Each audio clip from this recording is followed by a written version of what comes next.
Tout d'abord, merci de l'invitation. Alors, je ne suis pas directeur de recherche, je suis ingénieur de recherche. Et par contre, je dirige les laboratoires agroclimat INRAE. C'est un laboratoire qui s'occupe de tous les réseaux météorologiques de l'Institut. Et à la fois, actuellement, on réalise les travaux de recherche autour des impacts de changement climatique sur l'agriculture, en particulier.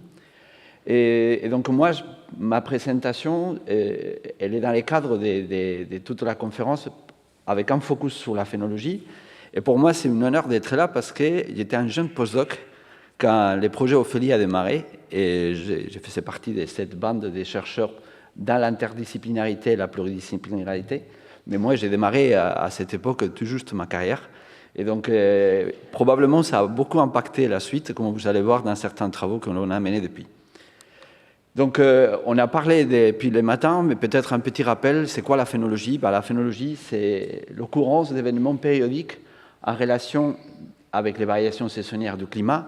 Et nous, on va se focaliser aussi du vivant, parce que nos collègues glaciologues, ils parlent aussi d'une phénologie des glaciers, alors que nous, on va travailler exclusivement sur ce qui concerne les vivants. Et donc, ça va correspondre à des événements que l'on voit tous, mais que la plupart d'entre nous, parfois, on ne se rend pas compte, parce qu'ils sont déjà un peu dans notre vie quotidienne. Donc, des floraisons, des migrations, des apparitions des insectes, des changements de couleurs des feuilles. Actuellement, ça va être la sénescence, quand on se balade dans les parcs et dans la nature. Alors, la phénologie, comme c'est quelque chose qui nous entoure, c'est finalement la science de l'observation de ce qui arrive au quotidien, et elle existe depuis très longtemps. Pline l'Ancien, il avait commencé déjà à noter, en montrant comment en janvier, c'était d'abord les amandiers qui commençaient leur floraison. Il y a Konrad Gesnerus en 1587, c'est un naturaliste suisse qui a commencé à formaliser aussi un certain nombre de connaissances. Et Emmanuel aussi nous a montré tout à l'heure d'autres rapports qui étaient aussi à la même époque à peu près. Et un acteur important pour tous les gens qui ont travaillé sur la phénologie et surtout sur les travaux de modélisation du climat a été le travail d'Ermour, qui a fait les liens par l'observation de façon tout à fait empirique entre l'évolution des températures là où il habitait et l'avancée ou le retard des événements phénologiques. Et donc, il a même proposé, dans les actes de l'Académie, un moyen d'utiliser ces valeurs de température qui étaient observées pour essayer de prédire à quel moment les événements phénologiques allaient arriver. Donc, en gros, il a posé les bases de la modélisation de la phénologie telle qu'on va la développer beaucoup plus tard et que l'on la développe encore aujourd'hui. Enfin, le mot phénologie en tant que tel, il existe, alors c'est une invention belge, moi je suis espagnol à la base, mais là pour le coup c'était les Belges qui avaient développé et imaginé le mot, et c'était notamment Charles Morin qui avait publié dans des actes de l'Académie royale de Belgique la première fois phénien, qui était plutôt par rapport à l'événement et l'étude des apparitions. Et il a commencé à la même époque aussi tout un travail d'observation de la phénologie des plans d'espèces dans plein de villes d'Europe. Et donc il a commencé à formaliser une espèce de réseau d'observateurs. On a parlé tout à l'heure de Charles-Anfray Dangot, qui a eu un objectif majeur de commencer, dans la foulée des collègues belges, de commencer à compiler des informations. Et là, il a contacté tous les préfets de France. Il a contacté tous les communes de France pour leur demander de remplir des fiches qu'il avait imaginées, où il y avait un certain nombre d'espèces et où il demandait de remplir avec les observations que les personnes sachant dans les villages, donc les pharmaciens, les médecins, les professeurs, étaient en capacité de noter et donc de les récompiler et de les envoyer à la préfecture pour après revenir sur Paris. Et tous ces archives aujourd'hui, ils sont stockés et on a pu travailler dessus. Et aujourd'hui, ils sont sous la gestion des Météo France. Et c'est vraiment qu'à partir des années 50 qu'on commence à voir les travaux autour de la modélisation de la phénologie, avec un certain nombre d'auteurs, qui partent de ces principes dont j'ai parlé tout à l'heure, de faire un lien entre l'évolution de la température et l'évolution des événements phénologiques, et de commencer à se dire que ça va nous aider, ces informations, à imaginer qu'est-ce qui va se passer bientôt. Et dans le domaine agricole, c'est une révolution parce que d'un coup, on pouvait éventuellement essayer de prédire une floraison et de voir si on allait avoir un risque, par exemple, de gel. Et depuis les années 2000, la phénologie est devenue centrale dans les études d'impact de changement climatique. Alors, quand on parle de phénologie, comme j'ai dit, c'est tout ce qui concerne, en ce qui nous concerne les vivants. Si on parle des plantes, les événements les plus observés, ça va être des floraisons, des débourrements, donc l'apparition des premières feuilles, la sénescence foliaire, la maturation des fruits ou la levée des dormances. Et vous voyez qu'en fait, en fonction de la simplicité de l'observation, quelque chose qu'on voit avec nos yeux, on va pouvoir avoir beaucoup plus de données, alors que la levée des dormances, c'est quelque chose, un processus qui s'est produit à l'intérieur du bourgeon et qui va être beaucoup plus compliqué à observer. En parallèle, les animaux, on va s'intéresser à l'arrivée des migrateurs, les dates de ponte, tout ce qui va être les dates émergentes d'émergence des insectes et les périodes de reproduction. Des événements que les naturalistes, les gens qui sont en contact avec la nature, arrivent à observer facilement. Aujourd'hui, on a plein de moyens d'observer. Alors, on a tous les travaux au niveau de l'expérimentation, avec les expérimentations qui nous permettent de caractériser davantage les déterminismes biologiques et génétiques de la phénologie. Le problème, c'est que l'intérêt, c'est qu'on a pas mal d'observations, mais c'est un coût très élevé, parce que souvent, c'est des dispositifs extrêmement complexes et chers. Les autres, ça va être la télédétection, avec l'observation intégrée à des échelles très larges, avec aujourd'hui de plus en plus des capacités d'observer les mêmes systèmes plusieurs fois par semaine, et on va avoir une information qui va être un signal qu'on va pouvoir relier avec l'évolution de la végétation, par exemple, et donc avoir une information globale de l'apparition des feuilles dans une forêt, ou les changements des couleurs des feuilles dans la même forêt, et ça au cours de l'année. Et celle qui est la plus pratiquée de manière générale aujourd'hui et qui reste encore l'outil de base, ça va être l'observation en conditions naturelles ou dans des systèmes que l'on maîtrise. Alors l'intérêt, c'est qu'on arrive à pouvoir les faire avec des collectifs qui sont formés ou des citoyens que l'on arrive à former. Et on a plusieurs observations des mêmes systèmes, mais on ne peut pas y aller tout le temps sur les mêmes sites. Et après, on a développé des capteurs intermédiaires qui permettent d'observer de façon systématique. Mais parfois, voilà, les mêmes problèmes un peu qu'avec la télédétection, les traitements des signaux et la maintenance peuvent avoir un impact sur la qualité de la donnée ou la quantité de données. Enfin, afin de formaliser ces observations, les chercheurs, les scientifiques, depuis plusieurs années, ils ont développé des échelles. Et aujourd'hui, classiquement, pour ce qui va être l'observation des plantes, on a une échelle qui varie entre 0 et 99, dans laquelle, à chaque fois, on a positionné les grands moments de la phénologie. Donc, 0 va être la dormance, donc quand les bourgeons ils sont fermés. On va voir autour de 10, on va voir l'apparition des feuilles. Voilà. On va voir l'apparition des fleurs autour des 60, des valeurs autour de 60, là. Et en fait, l'intérêt de ce type d'échelle, c'est que ça nous permet de comparer toutes les espèces entre elles. Si j'ai dit à quelqu'un qui travaille sur ces espèces, j'ai observé une floraison à 65 pour un blé, et je parle avec quelqu'un qui est spécialiste du chêne, il comprend à peu près en quel stade je suis, et moi je vais comprendre dans quel stade il est, s'il me dit qu'il est en train d'observer le stade 65. Aujourd'hui, on va plus loin, et des collègues, récemment, ils ont proposé même une échelle qui permet de classer les différents moments de la phénologie des champignons pathogènes. Et donc, ça va nous permettre, alors là, quand on parle des champignons pathogènes, pour le coup, on est en train de parler de plusieurs milliers d'espèces. Donc, ça va nous permettre d'intercomparer des familles de champignons et de pouvoir observer de façon coordonnée et intercomparer les données qui seront récupérées déjà par les passés, mais aussi à l'avenir. Alors, la phénologie, elle est importante, vous l'avez vu, et je vais revenir après par rapport à un lien avec la journée.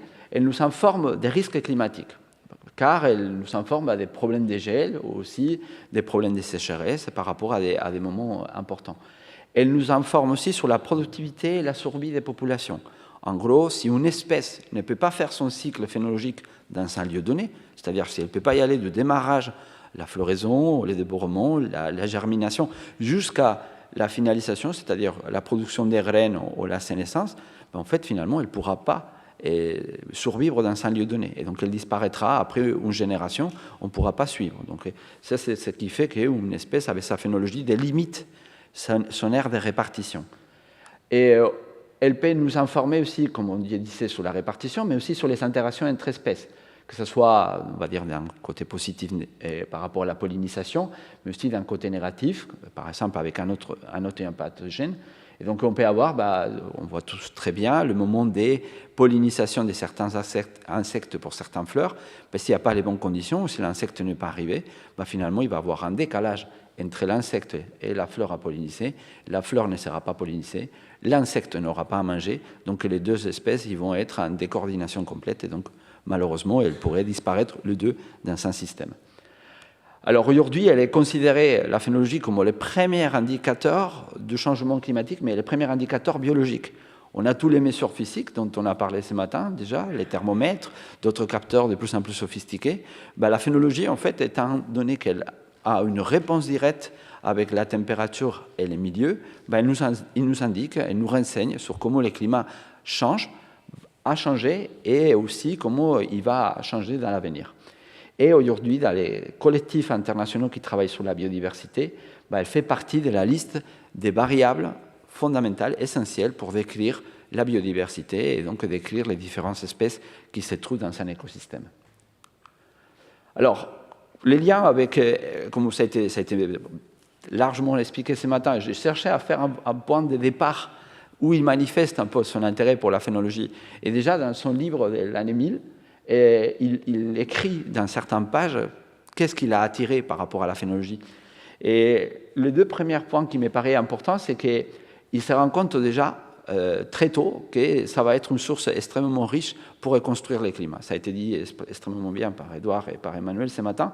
Et il parle déjà d'un Garnier, alors ce n'était pas Emmanuel, parce que je ne pense pas qu'il était déjà là, mais qui avait fait un travail avec les travaux d'Angot, et il commence à statuer l'importance de ces deux acteurs et comment ça l'a influencé. Et l'autre aspect, c'est les fonds Chauveau. Les fonds Chauveau, ce sont des fonds documentaires qui se trouvent à Avignon aujourd'hui, dans la médiathèque Sécano. J'ai eu l'opportunité pendant mon postdoc d'aller plonger mes mains dans ces documents. Et Chauveau avait produit et compilé une énorme quantité d'informations pour comprendre quel avait été aussi le fonctionnement des systèmes agricoles de plusieurs centaines d'années. Et par exemple, c'est dans ces fonds Chauveau que j'ai pu trouver, par exemple, des listes de cépages qui étaient historiquement cultivés dans la vallée du Rhône et qui déjà nous mettaient un peu dans la piste de quels pouvaient être les effets de l'homme dans la gestion des cultures et comment ça allait impacter aussi les dates des vendanges. Et donc ces deux fonds, ces deux articles, plus tous les travaux qui ont été expliqués par Emmanuel, l'avaient déjà orienté à se dire que la phénologie était très forte et très importante pour les travaux qu'il allait accomplir. Et l'autre aspect, comme ça a été dit aussi, les liens avec les événements phénologiques, ces côtés fait chaud, fait froid, comment ça allait pouvoir être interprété, mais il ne négligeait pas le fait que c'était déjà impacté par l'homme. Donc il avait commencé à intégrer quelque chose que l'on fait dans les sciences, on va dire, physiques, et encore plus aujourd'hui dans les études d'impact du climat futur, c'est intégrer les incertitudes. Quelles sources d'incertitudes on va devoir associer à la donnée pour pouvoir s'assurer que ce que l'on obtient comme information a une valeur.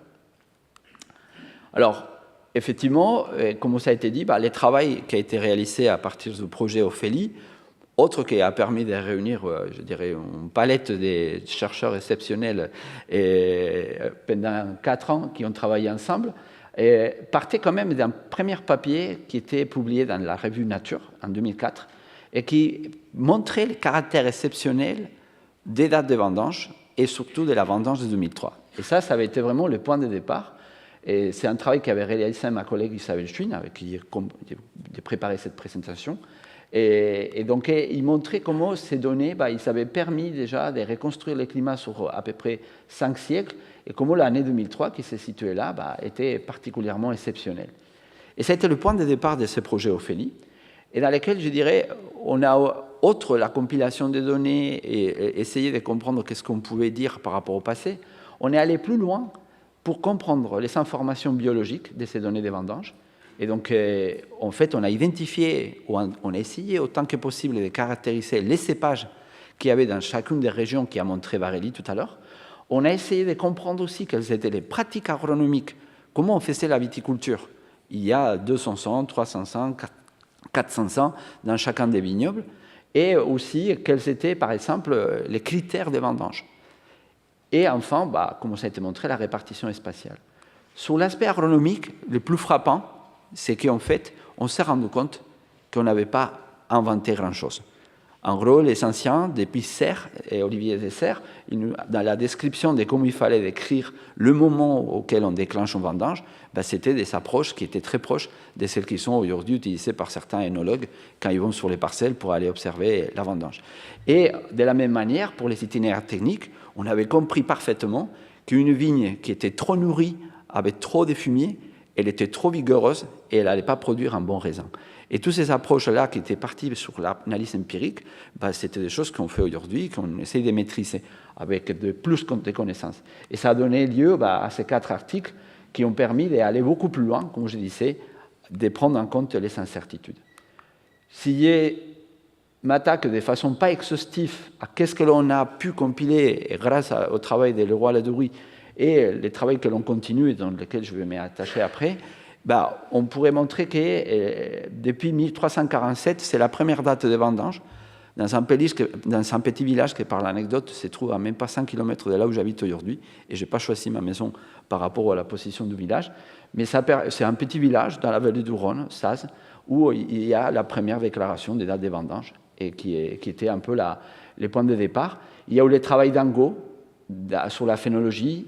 Il y a un jardin phénologique qui a été planté suite à une proposition des collègues britanniques dans le centre INRAE de Versailles, donc juste à côté du château de Versailles, en 1930, et qui a duré jusqu'à, on va dire, les années 60-70, avec des observations. Il y a la publication des Garnier en 1955, il y a la publication du livre de Leroy-Ladurie, aussi Legrand, qui a récompilé d'autres séries et qui a peaufiné certaines séries dans l'archive de la météorologie en 1978. Et ça a donné lieu à plein de séries. Comme vous voyez, les dates de vendange qui sont y allées pratiquement jusqu'à l'année 2000, c'est là correspond à la canicule. La série d'Angot, une série qui est extrêmement riche à Saint-Maur-en-Fossé, dans laquelle il y a pratiquement pendant 50 ans des chercheurs qui n'avaient rien à voir avec l'étude de la phénologie, ont observé tous les arbres du parc qui est à Saint-Maur-des-Fossés et qui notaient pendant chaque année les dates de floraison de plus d'une centaine d'espèces. La série de Versailles, une série qu'on a trouvée à INRAE, des données de maïs qui commence en 1937 et qui finit actuellement, et d'autres séries qui sont mises en place justement à partir des travaux de recherche et qui ont commencé autour de l'année 2003. En 2003-2004, un projet à INRA a voulu comprendre quelle avait été la phénologie des espèces fruitières et la vigne observée dans les stations expérimentales de l'Institut. Et par la suite, il y a d'autres projets qui sont suivis jusqu'à aujourd'hui, un projet qui s'appelle Tempo, dont je vais vous évoquer l'existence.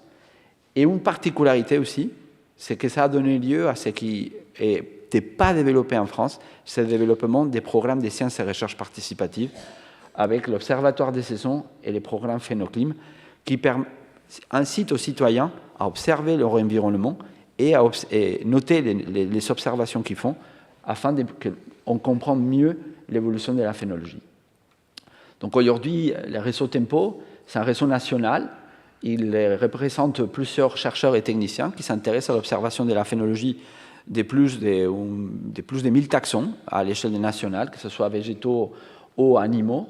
Et c'est structuré autour des différents types des biomes, la forêt, les fruitiers, la vigne, les herbacées, les prairies, les arthropodes, les poissons, les vertébrés et les pathosystèmes. Et comme je disais tout à l'heure, avec une particularité, le fait qu'on travaille avec 2 programmes de sciences participatives où les citoyens ils peuvent s'impliquer fortement. Si on regarde l'évolution des données que l'on a, un peu comme a fait Valérie, nous, en fait, ce qu'on a essayé, c'est de quantifier combien de données on a historiquement. Donc, quand on prend depuis le début de nos séries, jusqu'à 1800, les années fastes, on était autour de 40 données à l'échelle de la France, et c'était que des dates de vendange, donc avec toutes les limites dont on a parlé tout à l'heure. Depuis les années 1800, et on voit notamment l'effet d'Angot et des collègues belges, et jusqu'à les années 2000, on a déjà pratiquement multiplié par 100 le nombre d'observations. Et là, on voit que l'effet des travaux d'Angot, ils sont extrêmement riches parce qu'il avait vraiment demandé de faire une observation globale de la phénologie. Et actuellement, depuis les années 2000, avec d'autres approches, d'autres réseaux, on a réussi à remonter encore des fois 100 le nombre d'observations par année. Et donc aujourd'hui, on arrive à avoir une couverture nationale avec à peu près 2 millions plus de 2,8 millions de données qui sont alimentées au quotidien par ces programmes, les programmes des sciences participatives, des projets de recherche, des réseaux d'observation du ministère de l'Agriculture, par exemple. Il y en a environ 1000 taxons qui sont observés, et ces données, aujourd'hui, ils sont mis à disposition en ouvert pour toute la communauté scientifique internationale. Et je pense que ça, c'est peut-être un virus qui est tombé de mon postdoc. C'est quelque chose qu'on a voulu garder. Là, je vous montre des exemples des archives sur lesquelles on a travaillé. Ça, c'est les archives de Saint-Martin-des-Anx sur les maïs. Ça, c'est des carnets de notation dans les jardins des Saint-Maur. Ça, c'est un spectre phénologique de Versailles en 1931 avec les différentes espèces. Et les feuilles, les lignes bleues correspondent à la durée de la floraison de l'espèce. Les lignes rouges, ça correspond, les taches rouges correspondent à la durée de fructification et les moments dans lesquels on a, dans certains cas, les changements des couleurs. Et donc ça, c'était fait à la main, de façon systématique pour un certain nombre d'années, dans certains jardins. Et là, c'est Saint-Maur-les-Fossés, donc les notations. Et ça, c'est des données qu'on a trouvées dans les actes de l'Académie de Belgique, où on a des données en Belgique, aux Pays-Bas, en Angleterre, en Allemagne, en Italie, en France. Et ça va nous permettre d'avoir une vision beaucoup plus globale de la phénologie à l'échelle européenne. Alors, que savons-nous de la phénologie? Je vais aller un peu dans la biologie, comme a fait ma collègue Valérie, de façon très, très superficielle. En fait, Valérie vous a montré tout à l'heure un cycle pour la vigne. Moi, j'ai pris ces cycles et je les ai tirés. Et je vais vous les montrer pour n'importe quelle espèce, en tout cas pérenne. Donc, on a l'automne, on a l'hiver. Actuellement, on se situe à peu près dans cette phase de transition. Et les bourgeons, alors on a des feuilles qui sont encore accrochées à l'arbre, mais la plupart, ils vont tomber dans pas longtemps. On va trouver des bourgeons qui se retrouvent dans cet état, dans un état de dormance. C'est une phase fondamentale pour pouvoir passer l'hiver sans trop de dégâts et sans trop de sujets et sans trop de problèmes. Une fois que l'on aura passé l'hiver et qu'on aura accumulé un certain état de froid, comme on verra, on va atteindre des stades de floraison ou de débourrement. Alors là, j'ai mis les deux, parce que ça dépend des espèces. On va au fleurir, au débourrer. Si je prends un amandier, on fleurit. Et ensuite, on fait les bourgeons et des feuilles, mais on les voit moins. On regarde moins les feuilles que les fleurs. Par contre, si je prends un pommier, je vais voir d'abord les feuilles, et ensuite, je verrai les fleurs. Et si je prends une vigne, je vais voir les feuilles, et bien plus tard, je verrai les fleurs. Donc, mais à peu près, au début du printemps, on a ces événements qui se produisent, et ils vont se produire pendant les printemps. Et ensuite, une fois que les fleurs sont mises en place, on va avoir la pollinisation, on va avoir de la chaleur, et ça va donner lieu aux fruits. Et donc là, je vous ai mis un abricot, mais je vous ai mis aussi des glands de chêne, parce qu'en fait, on va suivre le même processus. Et j'aurais pu vous mettre des raisins.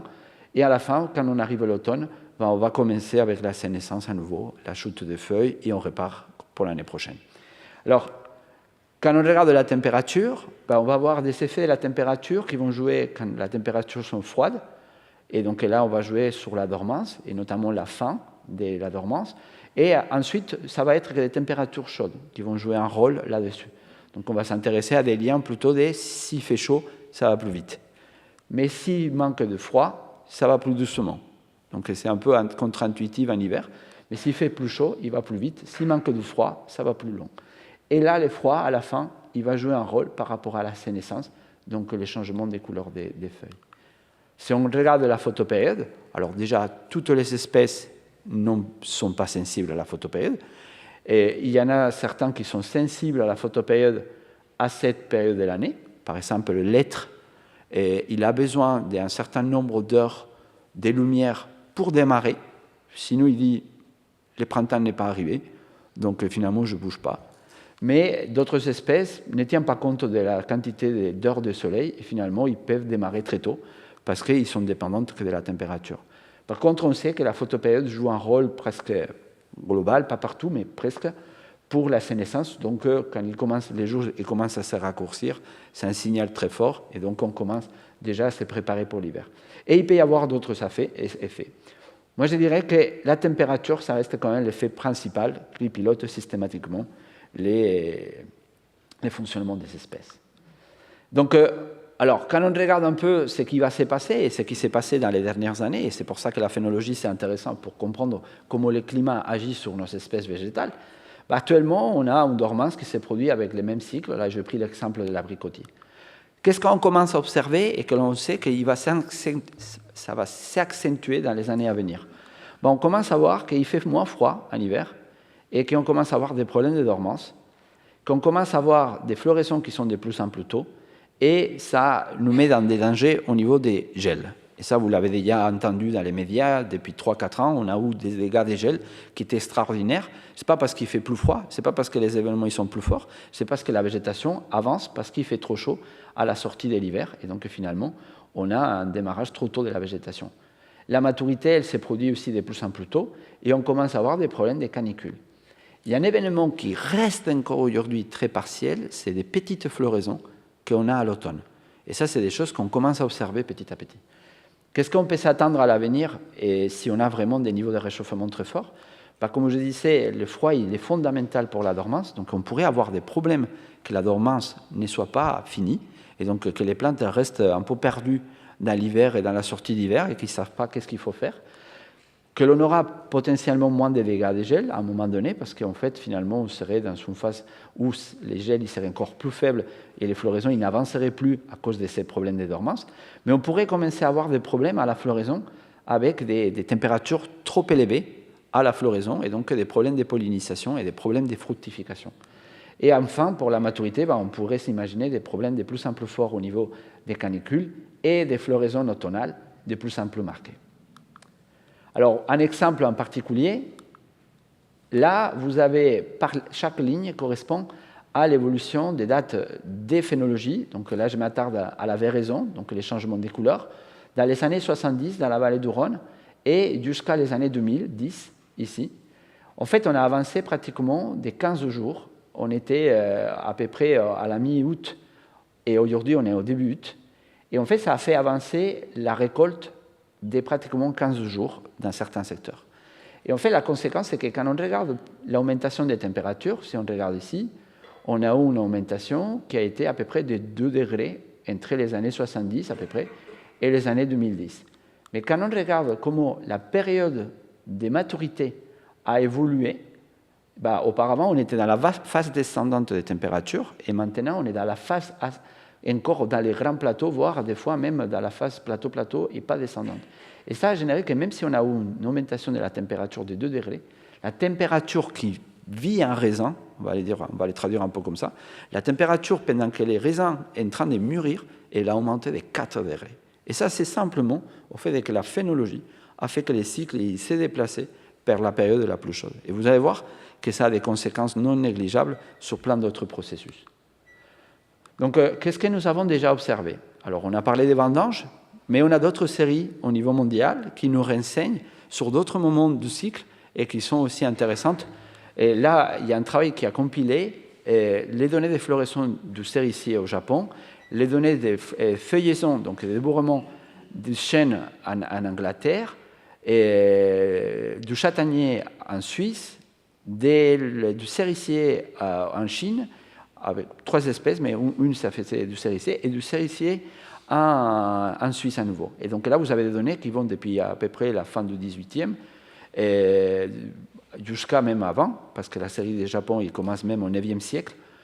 Et on voit comment, déjà, on a une avancée de 10 jours, 6 jours, 29 jours, 14 jours, 10 jours, pour ces 3 séries, dans des régions complètement différentes et pour des moments différents. Et les auteurs, un peu comme ça a été fait dans nos travaux précédents, ils sont mis en relation par rapport à l'évolution des températures et tous, ils ont trouvé à peu près des corrélations importantes au niveau de l'évolution de comment ces événements étaient plus accélérés, mais à la fois comment la température était en train d'augmenter.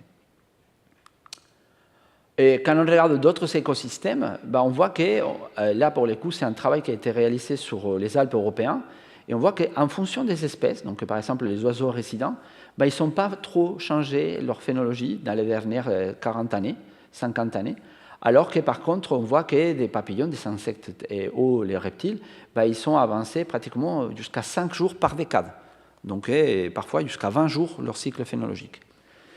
Et en lien aussi avec ce que je disais tout à l'heure du froid, l'Espagne commence déjà à observer des retards de floraison, parce que les hivers, ils ne sont pas assez froids, et donc finalement, ça retarde, ça mélange un peu les pinceaux des plantes, et on commence à observer des floraisons qui sont de plus en plus tardives. Alors quand on regarde la France, ça c'est des travaux que l'on a commencé à faire l'année dernière. On a pu, avec cette masse de données, je vous ai parlé tout à l'heure, on a commencé à pouvoir caractériser l'évolution. Et donc en fait, on a à peu près les mêmes avancées que l'on voyait depuis les années 91 dans les autres sites au monde. Et là, on a une avancée entre 2 et 4 jours par décennie. Et donc sur 60 ans, on a pratiquement une avancée qui est de 12 à 24 jours en fonction des sites. Et donc là, on a regardé la floraison du noisetier, la floraison du lilas, la floraison de la vigne. Et chacun, en fait, il correspond à une période de l'année. Donc là, c'est janvier. Là, c'est plutôt février-mars. Là, on est plutôt mai-juin. La maturité du pommier, que ça va être plutôt août-septembre. Et la sénescence du bouleau, qui va être plutôt à la fin de l'année.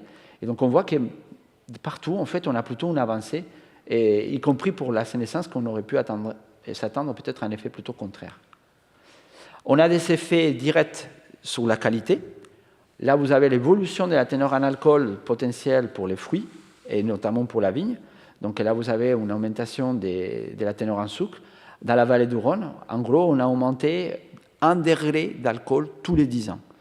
En gros, c'est, pour vous donner un ordre d'idée, c'est 3 morceaux de sucre dans tous les 10 ans, on a rajouté 3 morceaux de sucre à peu près au vin. Et dans les raisins, potentiellement, il avait déjà ça. Et on a réduit en parallèle l'acidité. Et l'acidité, c'est quelque chose de très important parce que ça permet de maintenir la fraîcheur, la conservation, l'équilibre du vin. Et malheureusement, l'acidité, on voit aussi qu'elle diminue au fur et à mesure, pratiquement 0,5 à 1 gramme par litre tous les 10 ans. Et quand on regarde les autres espèces fruitières, les pommes par exemple, on a vu la même chose, mais on voit aussi des effets de cette augmentation des températures et de ces décalages du cycle. Par exemple, sur les cerises, quand on a des températures trop chaudes, on peut se retrouver avec des cerises doubles, que finalement elles ne sont pas commercialisées comme des hautes catégories, ou des problèmes de coloration dans les clémentines et dans les agrumes, parce que finalement il fait trop chaud à l'hiver et elles n'arrivent pas à déclencher un processus d'enlever la couleur verte et donc de devenir orange ou jaune. Donc on a des effets déjà directs qui sont liés à ces phases de décalage qui sont liées à la phénologie. Comme je disais tout à l'heure, elle nous renseigne aussi sur la distribution. Et la vigne, pour le coup, on avait des travaux qui montraient bien, par exemple, quelle était la distribution actuelle de la viticulture en Europe. Et ça, c'était en combinant différents indicateurs, différents indices. Et on voyait qu'on avait quand même une certaine frontière au nord, avec la Champagne, le vignoble de l'Allemagne, et après les zones de montagne. Et les collègues portugais, ils avaient déjà, en 2012, exploré si les conditions climatiques un peu plus au nord avaient changé favorablement, donc plus c'est rouge, plus c'est que les choses s'amélioraient. Et ils montraient déjà que potentiellement, il y avait des régions par ici qui commençaient à avoir des conditions plus favorables pour faire de la viticulture. Bon, là, je vous montre 3 photos. Donc là, c'est les photos du vignoble de Bretagne, qui aujourd'hui est en train de se structurer déjà pour presque monter en IGP, pour essayer d'avoir une cohésion collective au niveau du vignoble. Les vignobles anglais, qui étaient connus depuis très longtemps, mais qui avaient disparu ou partiellement disparu pour des raisons économiques, parce que ça ne devenait pas forcément viable, aujourd'hui, il est en pleine expansion.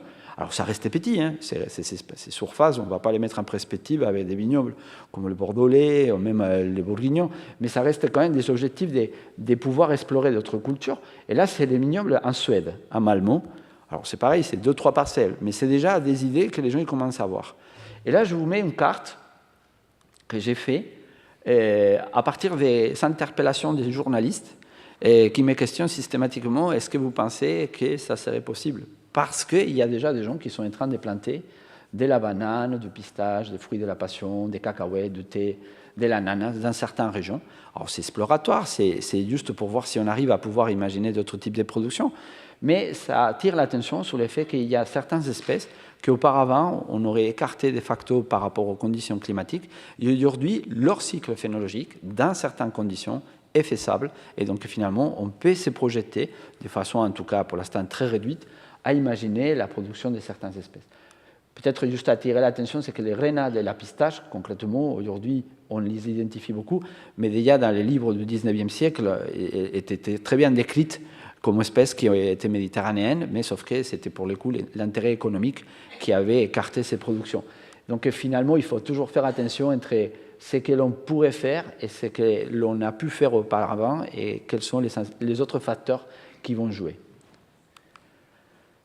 Alors, pour l'avenir, comme je disais tout à l'heure, on s'attend à des problèmes au niveau de la phénologie et avec plus d'exposition dans certains cas aux aléas. Et globalement, on considère que jusqu'à 2 degrés, on a une capacité d'adaptation que l'on connaît déjà, ou que l'on aurait la capacité de mettre en place pour nos systèmes agricoles. Et une importance, ça va être l'incidence des précocités des variétés. Là, c'est un travail de synthèse qui a été fait par des collègues de Bordeaux, en compilant des données, des plans de travaux de recherche différents.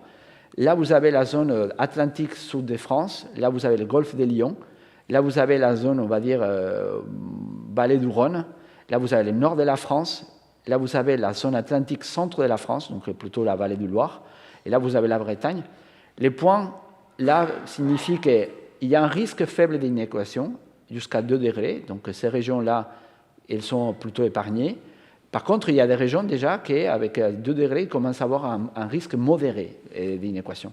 Par contre, si on dépasse ces 2 degrés, il y a des régions qui commencent à avoir déjà des difficultés, ou en tout cas des niveaux d'adaptation de plus en plus importants à mettre en place. Et là, la variété va jouer un rôle très important. On a des régions qui vont pouvoir développer la viticulture, par exemple, et on a des régions que l'on voit qui vont être dans des situations extrêmement compliquées.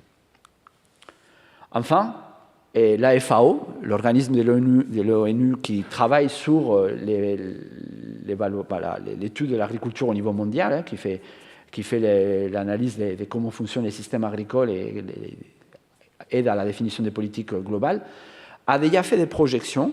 Et là, vous avez un peu l'évolution des régions au monde dans un scénario d'évolution des gaz à effet de serre très, très pessimiste, dans lequel on verrait que on aurait plein de régions du monde où aujourd'hui, ce n'est pas possible de faire de l'agriculture, là c'est pour doubler, et on aurait la possibilité de faire au moins une culture au cours de l'année. Dans d'autres régions, on pourrait même passer à 2 cultures, donc les couleurs en jaune, un peu comme ça. Et même dans certaines régions, il pourrait revenir la possibilité de faire jusqu'à 3 cultures. En gros, les cycles ils se raccourcissent tellement et les systèmes ils seraient tellement vite sans aucune autre contrainte, je parle vraiment strictement que des températures, que potentiellement on pourrait voir émerger des systèmes très nouveaux et très différents de ce que l'on connaît aujourd'hui. En parallèle, des collègues qui ont travaillé sur les pins, en comparant différents modèles, donc là vous avez les différents modèles qui sont là décrits, qui sont très différents entre eux, et donc l'intérêt pour pouvoir intercomparer s'il y a moins ou plus d'incertitudes, montre que malheureusement pour les pins sylvestres, par exemple, dès 2050, tous les modèles informent sur le fait qu'ils seraient vraiment en danger de pouvoir rester dans certains territoires. Et donc ça nous projette dans les effets de comment la phénologie, elle jouerait aussi un rôle dans la faisabilité d'autres espèces dans les années à venir. Alors, je rentre dans la dernière partie. On utilise la phénologie aussi déjà pour se projeter comme un levier d'adaptation. Et quand on parle en agriculture, à quoi on doit s'adapter, mais on pourrait l'appliquer à n'importe quel autre secteur, il faut se rendre compte que nos systèmes ils se sont adaptés à quelque chose qui était plus ou moins stationnaire, qui tenait compte d'une variabilité interannuelle, et que de temps en temps, on se prenait un extrême climatique. Et dans les passés, on va dire, les dernières un peu qui étaient isolées, c'était 1976. Et après, on a passé 25 ans dans lesquels on ne s'est pas trop occupé de la question. Et actuellement, quand on se projette dans des systèmes agricoles, en fait, on se rend compte qu'on doit se projeter à un système qui va être en évolution constante, donc avec une tendance, dans laquelle il va falloir garder la variabilité interannuelle, parce qu'elle ne va pas disparaître, on va avoir des années chaudes et des années froides, et dans laquelle, en plus, il va falloir rajouter des extrêmes qui sont de plus en plus fréquents et intenses. À tel point que si vous regardez bien, dans ce schéma un peu conceptuel, un extrême extrêmement fort devient la normale dans quelques années. Donc finalement, on doit essayer de réfléchir quels sont les leviers que l'on va pouvoir mobiliser pour s'adapter et comment réduire les risques pour certaines cultures et certaines espèces. Alors, on a identifié pour certaines espèces, de manière, pour toutes les espèces agricoles, la phénologie, on est persuadé que c'est un des leviers majeurs d'adaptation.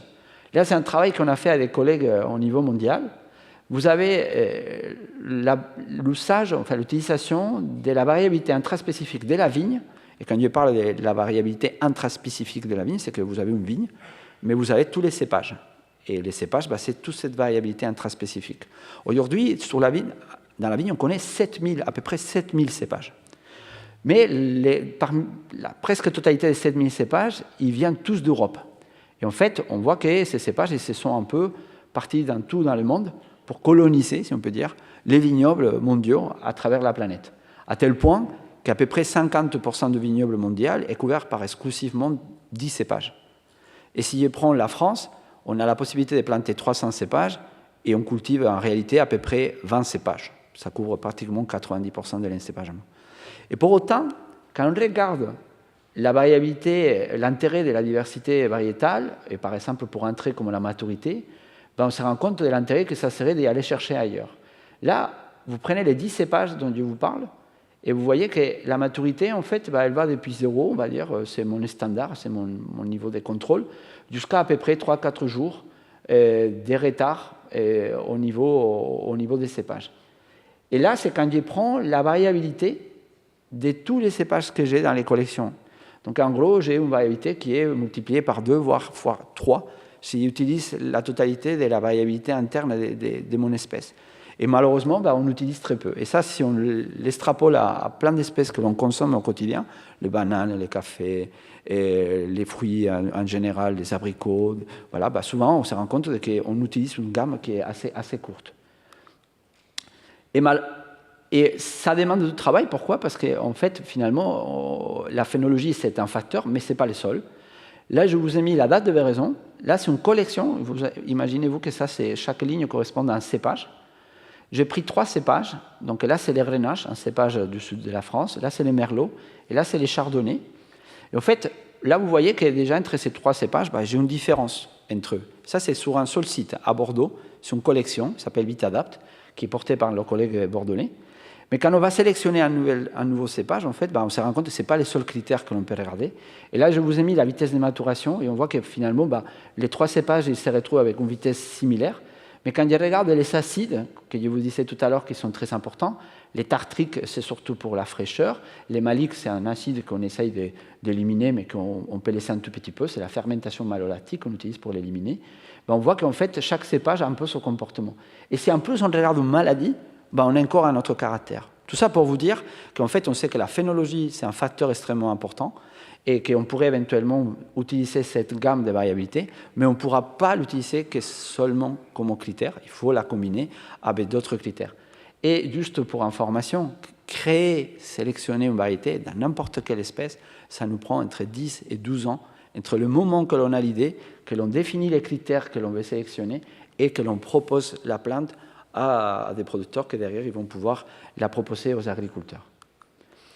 Enfin, quand on regarde pour les blés ici, on voit que par exemple, on a travaillé à différents horizons, un horizon avec un scénario moyen et un scénario plutôt de fortes émissions et un horizon proche et lointain par rapport aux références. Et en fait, on voit là, c'est le nombre d'événements avec stress hydrique que l'on pourrait avoir tous les 10 ans, et là, c'est le nombre d'événements par rapport au risque thermique. Et donc là, c'est quand c'est la cata complète, parce qu'on a les deux combinés. On voit qu'en fait, dans le nord de la France, la phénologie, et ça on a pu travailler dans cette étude, on voit qu'elle protège partiellement la plante, elle permet de les faire échapper à des événements critiques. Par contre, dans les sud, on voit qu'elle intègre dans des périodes, les zones de production pourraient être avec des situations de plus en plus complexes, notamment dans les bassins de production. Donc l'intérêt de bien identifier des variétés précoces et tardives qui vont nous permettre de limiter les risques. Et 2 derniers exemples. Là, vous avez en Espagne des travaux qui ont été montrés par rapport à l'amandier, avec une variété tardive et une variété précoce. En fait, je disais tout à l'heure le froid, donc on voit que ces 2 espèces peuvent avoir des problèmes de dormance. Donc là, c'est quand il y a vraiment des soucis, que ce soit précoces ou tardives.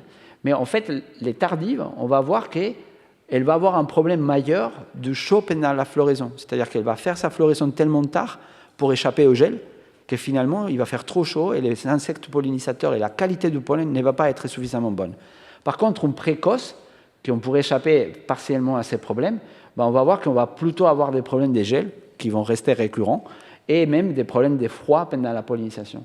Donc ça nous amène à un autre aspect important de ce que l'on cherche aujourd'hui dans les agroécosystèmes, c'est la diversification des systèmes pour ne pas avoir tous nos œufs dans les mêmes paniers, mais plutôt essayer d'étaler et diluer les risques entre les différentes productions. Et enfin, tous les problèmes, comme j'ai dit tout à l'heure, les problèmes de synchronie. Et tout à l'heure, on a vu qu'en fonction des espèces, on n'avait pas forcément les mêmes avancées ou retards d'évolution de leur date d'apparition ou de migration. Et quand on regarde en fait aussi leur sensibilité à la température, elle n'est pas du tout la même. Là, on se rend compte qu'en fait, la température, ils ont été sensibles à peu près à 1 degré, on avance 1 jour par degré d'augmentation, donc très peu, alors que là, les insectes et les plantes pérennes, elles avancent de presque jusqu'à 5 jours par degré d'augmentation. Donc en fait, on va pouvoir avoir dans certains systèmes des découplages, des décalages complets des productions. Et là, un exemple qui nous affecte, là vous avez l'apparition d'une mouche qui s'appelle l'Obesia botrana, qui attaque beaucoup la vigne. Donc actuellement, dans le sud de l'Espagne, on peut imaginer qu'on peut on peut observer jusqu'à 4 générations de cette espèce. Donc, et par contre, dans le nord, on est plutôt à 2 générations. Dans l'avenir, on pourrait avoir jusqu'à 3 générations, et beaucoup moins ici, parce qu'ici, les températures seraient trop chaudes. Mais cette petite mouche qui est là, c'est une mouche qu'on va utiliser comme lutte biologique. On va l'utiliser pour attaquer cette autre mouche qui nous pose problème, pour qu'il l'élimine. Et en fait, on se rend compte que cette mouche, dans des conditions chaudes à l'avenir, elle pourrait être en danger dans des situations, même chez nous, on va dire en région méditerranéenne, parce qu'elle ne pourrait pas se produire, elle ne pourrait pas se développer, et donc finalement, la mouche, elle pourrait faire une génération de plus, et en plus, on n'aurait pas les moyens peut-être de se protéger en utilisant ces moyens biologiques de lutte contre ces vers de la grappe. Donc, comme conclusion, j'espère vous avoir montré, et de toute façon, ça a été déjà dit à plusieurs reprises ce matin, que la phénologie reste quand même un indicateur du climat, du passé, du présent, et qu'elle nous informe aussi de comment les écosystèmes et les agroécosystèmes pourraient évoluer à l'avenir. Et nous avons encore besoin de travailler sur l'observation, sur les modèles. Toutes ces données que l'on compile, notre objectif, c'est de les traduire un peu, comme a montré Valérie tout à l'heure, en équations qui vont nous permettre de nous projeter. Et aujourd'hui, on met beaucoup l'accent sur les programmes de sciences et recherche participative parce qu'ils nous aident à compléter des observations qu'on ne peut pas faire exclusivement dans des systèmes d'expérimentation parce qu'on est dans des cadres très réduits. Et là, je vous mets juste un exemple. Ça, c'est un programme qu'on a lancé récemment. Si on scanne les QR codes, vous allez tomber sur une page dans laquelle on va vous demander de donner des informations sur des événements phénologiques anormaux.